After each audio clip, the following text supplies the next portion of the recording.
নতুন ব্লগে সবাইকে ওয়েলকাম। সকাল থেকে আজকে ঝিরঝিরে বৃষ্টি, ওয়েদারটাও অসাধারণ।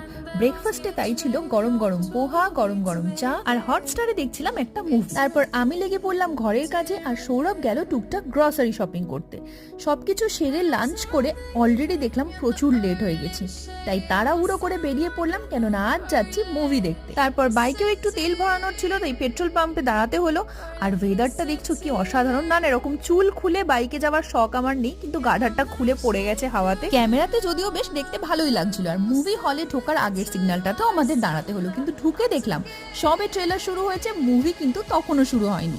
মুভিটাকে এনজয় করলাম, অসাধারণ একটা মুভি আমরা দেখলাম ময়দান। যারা ফুটবল প্রেমী অবশ্যই মুভিটা দেখো। সেখান থেকে আমরা চলে গেলাম সুপার 99 স্টোরে। সেখানে টুকটাক জিনিসপত্র কিনে পেট পুজো করতে চলে গেছিলাম ট্যাকো বেলে। যেহেতু এটা লাস্ট শো ছিল, তাই পুরো মল ফাঁকা। আজকের ব্লগটা এই অবধি রাখলাম, ভালো লাগলে সাবস্ক্রাইব।